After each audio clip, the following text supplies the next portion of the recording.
Enyume no nsia abogana de shimama mamuni na dwuma makwaba. De Ahenkan 93.3 FM so ebre asosense madura asiwo ye man Ghana mu ene asi adwa so ne so krogin de dika na edite ne asi adwa anwumre yi ye de babesum se anwume no nsia akan kasese de da meka no akukọ bia ompeno asem no ogbo ade nim de mu na bo no nsia se ko he kwa akope ba bi abutu aba ba bi adadin ompeno ho asem na ensema na anwumre obatie bi ene se LGBTQ lesbian any gay asem ne womo kan wasem e wo mrasheb djefie na ekosi sen abusia mrasheb adwani bi so di atudwa wase washa na anu ada doma hini nsama wadi tudwa na bibia de di pefe ase wo ye NDC ni mapa asen not asem ye nam so ama asen ayemfo mpenfo bi asore fra ban se asem ne bayan komu ntwa so woni monyamfo ken wo fori atade atudwa asa IMF nseseye afe aya debt exchange program ne so ene so aboa wo my Ghana yesikasem emo ra alanka se Ghana ya so den pa abro wa bam ni sanko mutie na nkanye ne se anenam IMF sanso ana aya doctor owusu afriye akoto wanusu tremu sadachi bia ni obedima peni ya wahawni ateti ya wa maye nemo ni titiri ni grassroots no wo beyi afriwo weyi ene afufuro bi na nwumre yesi adwa de babesum se nwumre no nsia akan kase aseda wampam aseda soko okoto sabo akrama gina pata so tafra de mu wanwane tekrama so ayia na enipa da sani ene pagya ne si wono sanso ena womo na eboa ediskatu ya chibam te se nkwadan kitenketan Yesu anante enkoma Empress Empire and Pub Jubilee Hospital ena afi obi a na ni abre store ahan ono so amayesika si enya nwodin Ahenkan Kasiebo no enfama information center sakase ni de ene nhuamne mu dinti womaje pene fa na life buru aduonum kwaduosia ebi ewo bono mantemu ebi wasante mantemu ena dodo na agu apoye mantemu aguna twafo information center wachim abena se papa no obi antumi no okọ achim okumani aboabo aka abonhwa achim achekrom zevo ayeboafo okọ akwasie wua achim chirimenke na nasofo okọ achim botwe jowo inframa achim asene bangalo adwini baku 14 information center asene kro ye wo mempa information center enu nsu butu ho wei ene afufro bi omu na agya tuma kasie yi wo mo fan live na for adwenchefa 0533 898915 0533 898915 text message and a WhatsApp yabekenkan ama Facebook and YouTube nso ye live honomo me din adikwaku anin kusi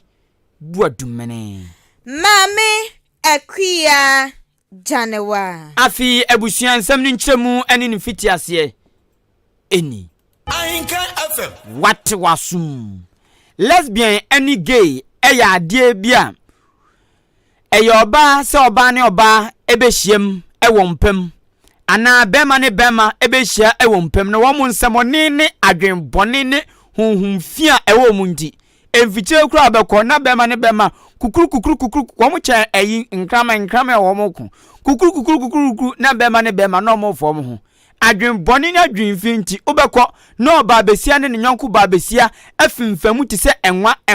no mani echapo aprikisma ahrete enzamoni nti ezansa wo mankasa ni padua no mu di sabone wo mu nim se lesbian any gay so oba ne oba beda bema ne bema ebeda no wo mankasa nim se enye nanso fi ani ni pabone sam nti wo mu edi se adwuma wi na eno nam so amasama meken ehyehyem kakrakra wo Ghana anum se ya etumiri bi enka jinsem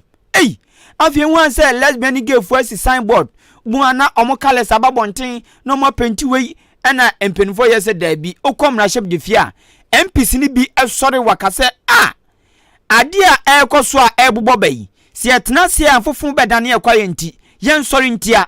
ena mra shep de ni ogigiri mu pa ni ngo prampram mra shep de ni onumnyamfo Sam George ene mra shep de fiefo awdo bi ekambom no mo ye se da bi yepe anti LGBTQ+ bill yanjintum na se agisa emra no tuma onipa ebekine se oye lesbian ana gay no na ye gina sa amra no so na de wom no wadi mmara no so pepepe na mmara no ene na di na saa bill na omopagya ya no enho asem ekoye nsem bebre se ebegya atum so akwakoya asem kese ebusua eya asem a omanfo ni na ehwa no mu se ebeyinya no afrim enne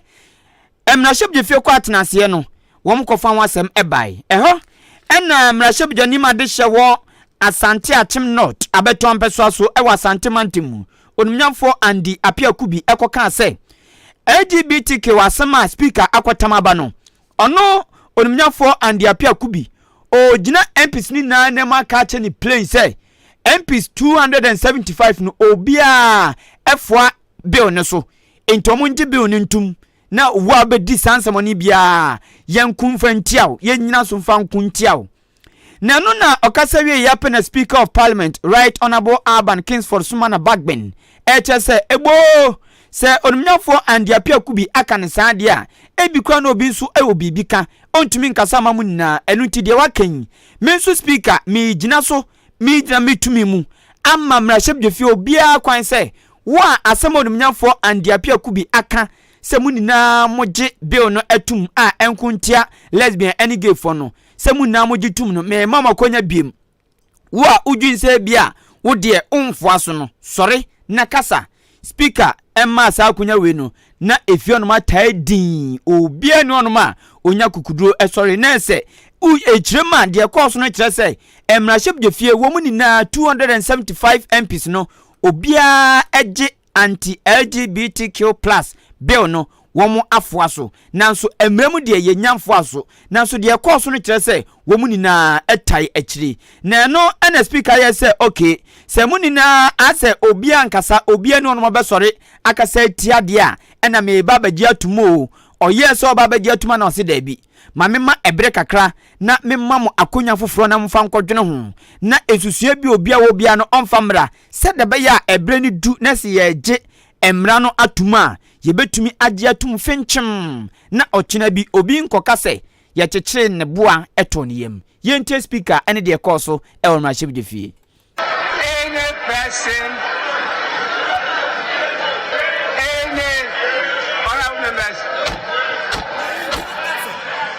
any honorable member who disagrees with the submissions just made by the Honorable Andi Apia Kubi that all the 275 are in support of the bill. Anybody who disagrees, be on your feet and I will recognize you.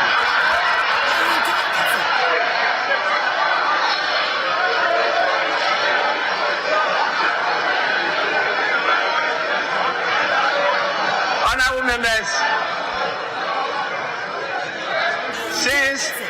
all members are in support of the bill, I definitely is not going to gag the House. No, I will definitely give you opportunity to expound and improve further the submissions that have been made, so that at the consideration stage will be enriched by your contributions to make proper amendments to the bill. I don't intend to prevent you from contributing. Ahenkan FM. We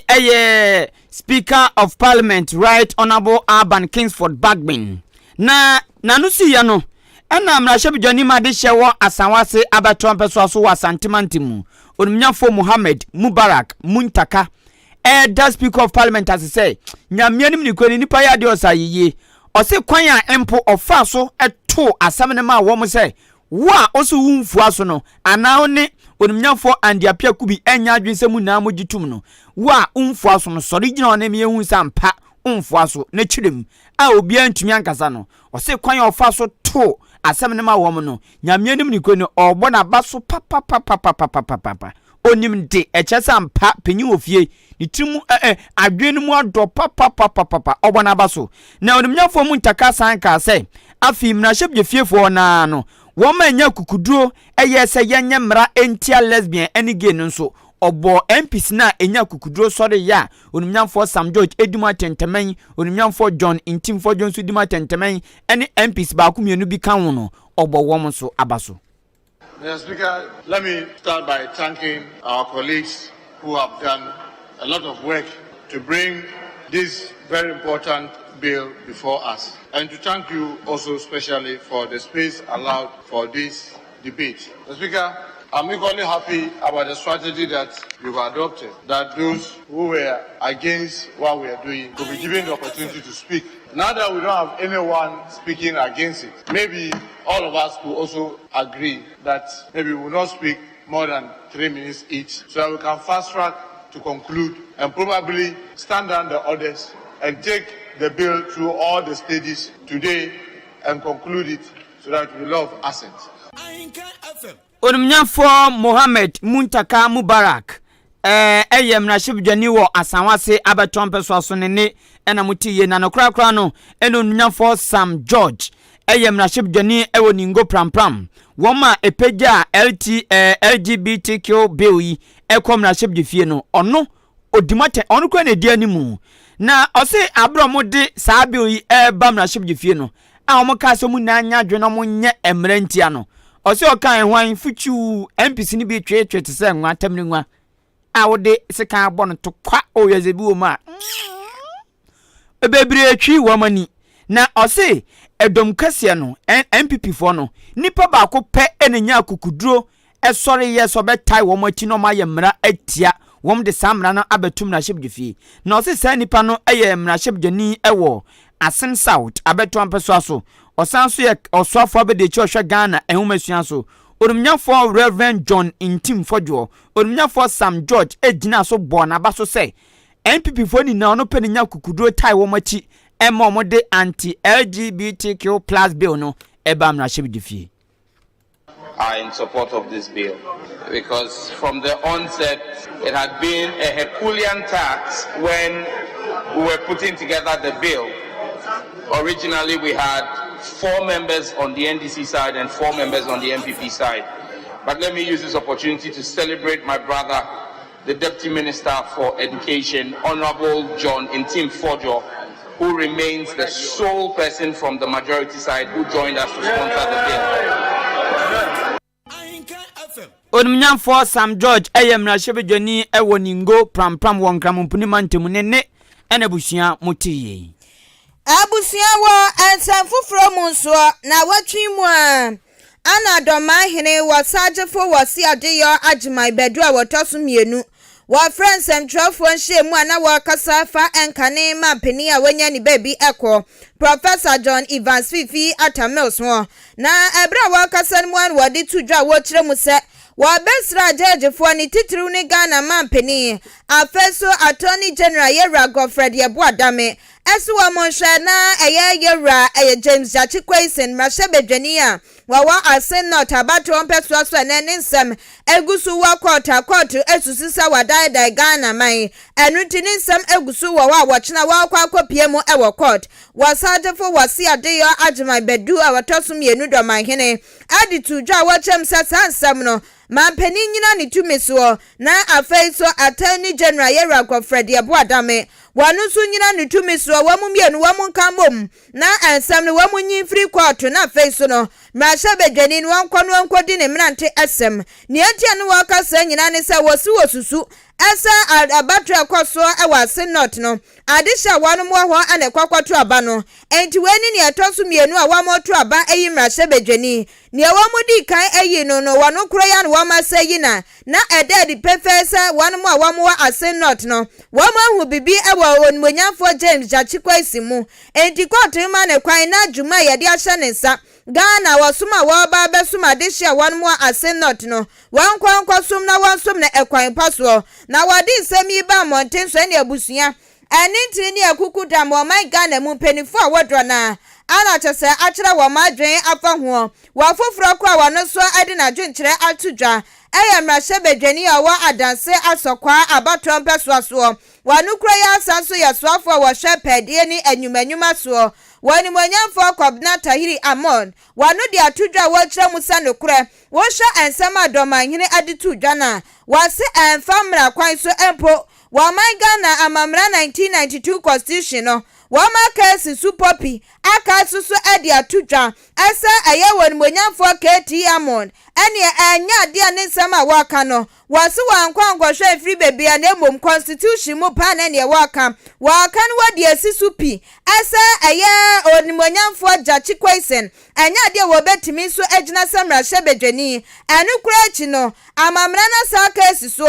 ese eye domahina na sa ahemfo wamra ne makwai wo modu wo ho efolifoli amanyosemu enti ne edi kwan kura no wase domahine nsama wadi babetu dwa no ane wafom emra wose mpenifo hwe na babia emra da no yetimi ade atowo watu ane samson na wachire se wasra domahine pasa se ebreso anase wonya kwanya no wafuru simpie ni apa na wadi nsam bi aba betu dwa wonhwe asa ne nsama wo ba beka ne eye ne betutomu wonhwe se ne nsama wo ka no eye ne wo manga na amamra na ema ne kwan enye sane ne ebre bi a obefuru simpie ni apa na wadi nsama wodo atudwa anhwa dachi bia na wanua ne nsam ebeyi nika eniti wasra ne pasa wonya kwan na wotu Ghana fofo wadi nsam bi atudwa ese wohene a wonhwe se ne nsama wo ka no edidem woni monyamfo keti amode to ne nsam so an wochem se ade ba kwa wono wadwen wa ye ne nwanwan wonte ase ene se domahene wasajefu wasi ade yo ajmai bedu a wotoso mienu no waye mranim ni judge part se wonim emra no enti bra wote se wode sansam ne atudwa no eboni pusa eye no nwanwan eza wohene na nkasare wo se wotimi usai ensam na wo kan ekotia wo man Ghana amamra anunti wo jina so na wasaka ese kwan bia so wo se wohene no asotwe ese afatatimi koma no na face wo man Ghana ya mamra ekire se ahemfo wo mu ni kwan sama yosam wo mu ye bia ni titiriu any partisan politics wandre no ho kodoma ma yokwo we no wase eye wasajefo wase ade yo ajmai bedu a wotosum yenu wakwatia samrane na wanu keti yamon wase wonsronka wo betimi asinipi ese wasajefo wase ade yo ajmai bedu a wotosum yenu no waye NDC ni mapa NDC fo kwa wanu wom na ekọ wamo obatuso wanu woma na eba ene wo mutu ya no watie mo wasenkanya sa pan kansamo wadi kwatudwa ese asin not ma hyebedwani woni monyamfo James Jachi Kwesen ensam no yentungu yenyim free court no wasenkanya dia wadi sansam no atimi atudwa enu ntise watimi agina na wabia na no aka nsam etesa no wase wo ka won suro ka no wo ka sa so esiso ese wo hene domahene eye NDC ni enti emra ne hwe na emra no ene no eni no hini bia so mu okroma ohine no wono azo wa yaje kusuzu ka ho onim mra na constitution se na wonim na wa fast semati say Supreme Court aka na high court ja nya wo ka we against my constitution na case e wo court na wa wonim jaje wonim mra sometimes what Ghana na wo koko we bu yo ho hweye na wo so wo ya judge wo kro wo ya lawyer ya judge at least maybe ya lawyer wono de wo ya specific na court na bench ya wo so wo hwe na no kasa ye na de bia na ba pe hwe na num no kansama kase no Supreme Court ya one kasa so we part of the judiciary Supreme Court NDC ni o NDC ni o mo kra na kwa o mo yo mo plan say dey say pa NDC ni ke tia was say we NDC ni na ya sa Ahenkan FM enti abusiani ayamra hyebedwani awo adanse asokwa abato empeswaso woni monyamfo Katie Hammond na asemkro ye onimnyafo Katie Hammond kan wasami abusia na nanma trankunyo mpenifo wo asen ene ne mpoteme wo mfimfim mantem asen not ne mpeso aso ni na achame osen na nanyo wa ha pe kotaman ma ibrem kotamifugu ibrem na obruma guma odapajane osne chinyabua abusia na wom so woso mo pa asmo mo kan se onimnyafo Katie Hammond onya de oka no na ebiem ayemfuna asmo mo ka e wase not ene se asema a mo de ato onimnyafo Jachi Kwesen so yi e ya de bia kane no omamo atena on mo nim na hyebdwani be ye afe ba akunie na we nso aba ne se obi susu se se de bia mpuntuo be koso nti yefunu ba kumuma kokoba dede ba mu na akrobofo ma na ye asumdwe mra ne ye na ye ntena sentino obi kase ye ntwa so na asumdwe ne pelepele ye ne yedie ne de omanfo e wo so wo mo saka e wase not ene ne peso aso sanka ne a panyini ken so nka afomso bia eno na yemfo won ase not to say die domahene ekaye no wo motai na chi papa wo motai na chi pa eno ntom so esisu duase Attorney General ene Ghana mampani na nadoda nkwakufuado wo mo senada atwetan wo munya nante na onumnyamfo James Jachukwesen ase not mina shebjeni na sama won pese omde kwa kosise ebeje kwa na wo mo enwa tom no wo hwe ndwaso na asomdwe emra ensem kroya nam so wa abre yamane boni ohene ba nyame do kwa Adex ene anfu bi edi nkomo no ena ohema owo asen breku eno ne ayinkura ewo asen not empeso aso na nanyima afianti amo a kire se domahina simo ken onyamfumso bia na eya asem ne kura nso asa Ghana mse na asem ne kura na ye ka yempe no kura nso on mi wan fa nto bia da efrito twene nso wa mwani mu na nje gon okobọ ncha obete kwa asa obabo ne ataso enu nti wo mo hwentwa so na din enkoto din na de wo sa asen not fo nso sanka efri aban mu no wo mo so ensanka na nahema afia ntiamoa ekasa na oto ne nsam so say adehya wo asen not ebedi wo mo ya pa sa aban koso asa obetwe asem no mu tan a wo medi wo mo ya esan say wo ma ton mbaburu afi baako nam na shebdwani no ho wo mu nya hwe na se wenso masanyam na shebdwani no wo mo ba betwe asem no mu tan dia na se fa ba bi na aban peso ohoro wo mu pieto form kwanti na se aban ni wo mu ndi niye kotumam yo to agropa na aban peso ni wo mu di na se aban ye ne san dia na se humobro dia humobro ebi ni mu na so oso yo ba tampa enu nti na nan ma afia nti amoso sre papa we de wo mo toto sre sa aban ne hwe na onyai na wo mu ni na nkamom na watimi wakame wayesei oyen pipini ya mafia no oyen disini ya mmonu gumbe wa me atusikagu amomotwa nwuma maye ye disika na wie ye disika na wie anya kumawu ene de keka mo ya mafia no osisa nwuma weni nano Yesu oba wa me bi ene ntomu nyai no mo twen a dako ebete te sa atim kotuku manso ntomu nyai na asomdwe emra na nan mansama odi tudwani Sensiano, yayi ora kwesi sa onu na emeye MP maye. Yesre omampani ni atomi general say. Sa ensemu ya ekosu nyina no. Yesre omampani se oma ni entwam na yatu abaye wie. Ye nyina ya nya baako. Ye nya nkabom na yemfemu oman no. Enya ba wie efi se oseman anaso se asen no. Setambia kotu nsem ne bamu a. Ye nya empunti obia ewo ho. Enti yesre and somewhere kukosu kotu some any metu makao no yenye ni na achidie mesra na yankamom anya baako na praye wo hoi uyi baako a ebu na ukabomu a emu yenyina ye moja baako aprepre de eba na aba anso no yenyina ye wi a ye kabomu ye baako enti yenyina yankamom nya baako na yempe apuntio ema aseno efise aseno tema MP ni ho no ye bre ye ma ne sai de Ahene kaya no mefuane so Ahenkan FM oyiwa piao onipa amotini ni eya nanahema afianti amoa asen breku hema ne enabusua mutiye abusua ya toa ensam ne so ewo ensam fufuro mu na abusua bekaya Ghana baya wati abanwem ne wadin hihye bi baye afimu a domestic debt exchange program anu ono kire se eya hihye ya eba beboa wo man na eka wodru ayede no ane yetimi atetete so na wadi san hihye ba ni amanfo pa la ye pa wo man mu bon hodes awodro wo mani bria sa ha enye wo musika ana abande kwa akotua kasa abaye ni abrese ka wode no wo kwa akotua wo kwa akotete so dia wanhwese sika ni befiri wonu akasa botom na wa musika de wa mse wodwumedie pa ebi mu kura kaya kosi se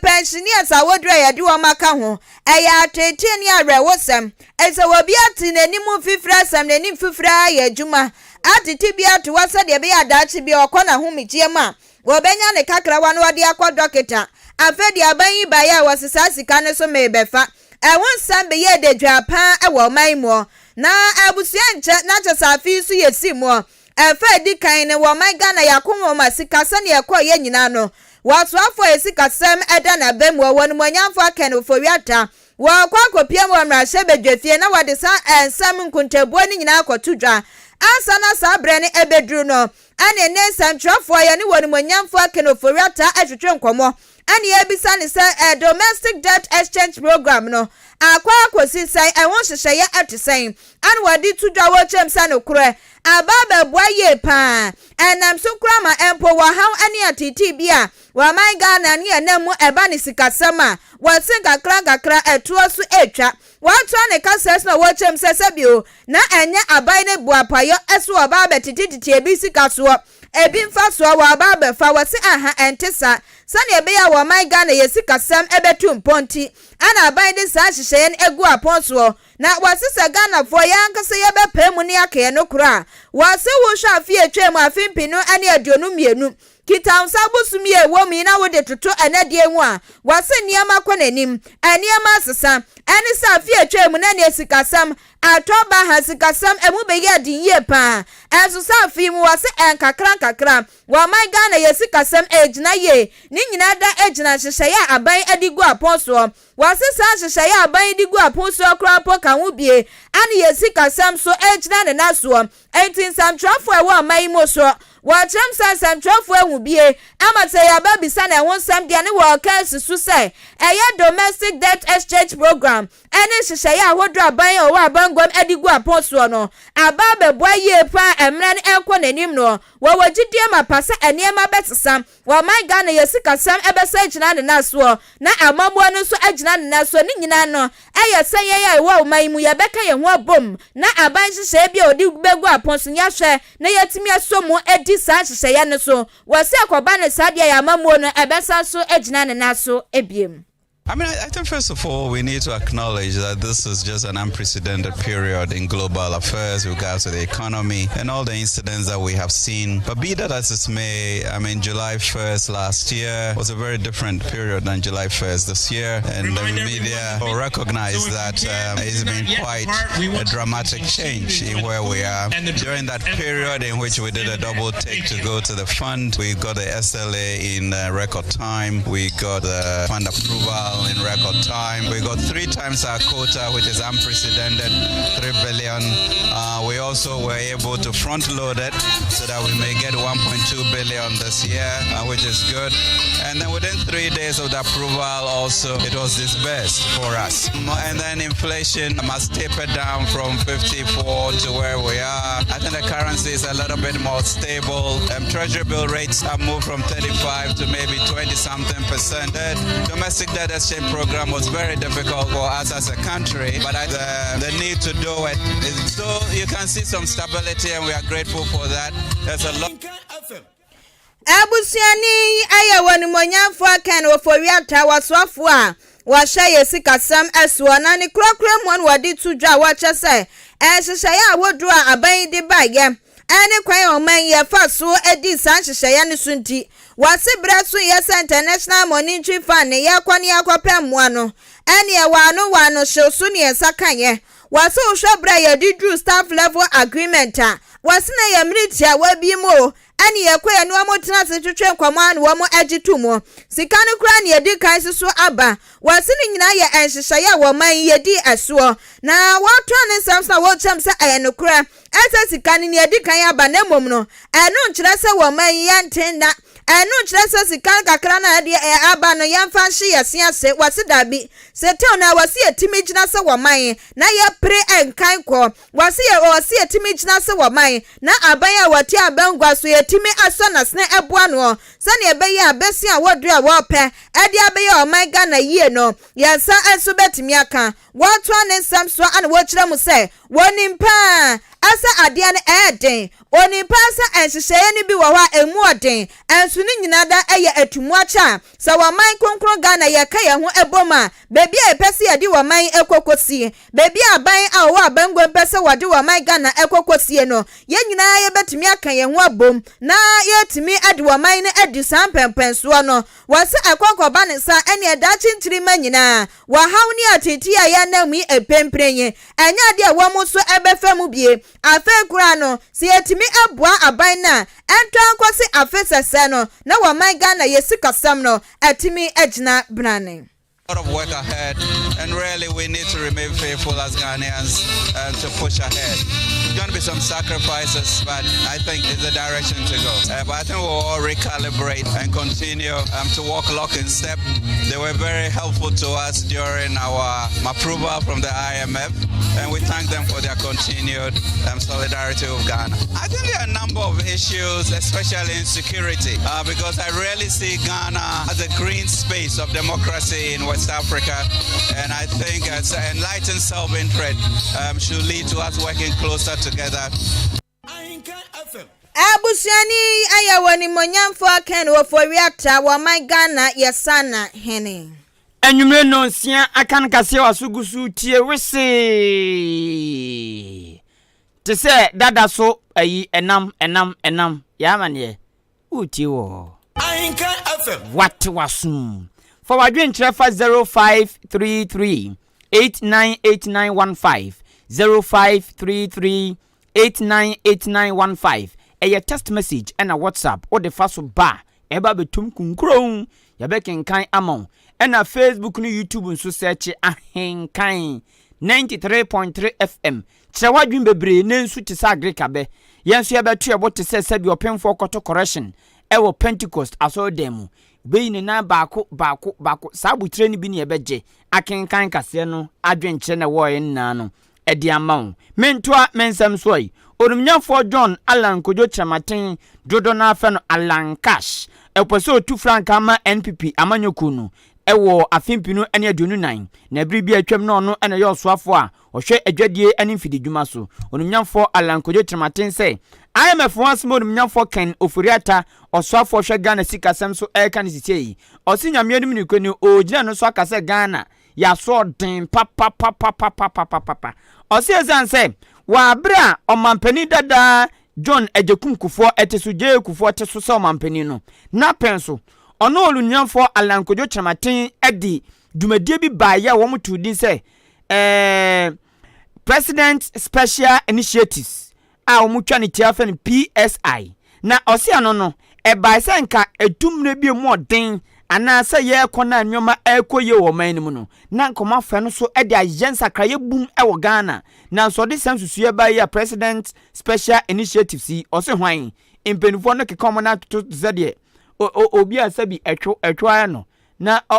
trans na enko no ho ose sa no mo ye obi amfi obi abunani guso ene ye ne sanke je sa PSI tuma enkogidi pa se Ghana nka yensa kraye kase bi wo man mu openyini to anensem so na osanto aso eka abiem say etum ne bia se okasa fa nwuma pa ene sika waboa ma Ghana ensa kan na nani kura wu sanse Ghana sika yanya anam owura Alan Kojo Chamatin so no osinye sika ketua ena moanso de waboa Ghana papa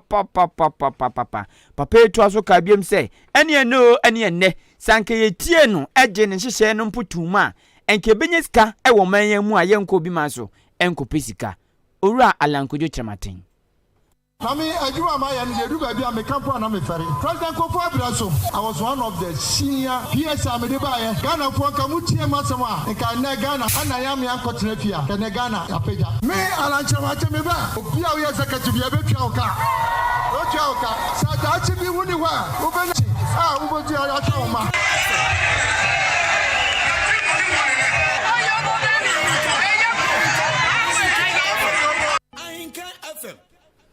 no Orumnyafo Alan Kojo Chamatin aka Alan Cash eye penyina nani abre pampa so tu franka ma NPP amanyokonu afia edi anim ebribi atwam na yo soafo hwe adwadie ene fididwuma so Abusia yanyina wanmonyamfo Alan Kojo Chamatin semi so na yeni dwa na Empress Empire and Pap say men kan cho say ne eba ni so a ehia ewo dasani bia brabom ensuo susu de wo no mai wo se o hye se ensuo na wo nom emu da wo krojen enkofa wo haw enkofa yade bia emre ni pedua no enu di Empress Empire and Pap se eba ni so ani titru ene bottle water no ne wo pe bia no ba beba benya bie se awake mineral water ana wo pe and mineral water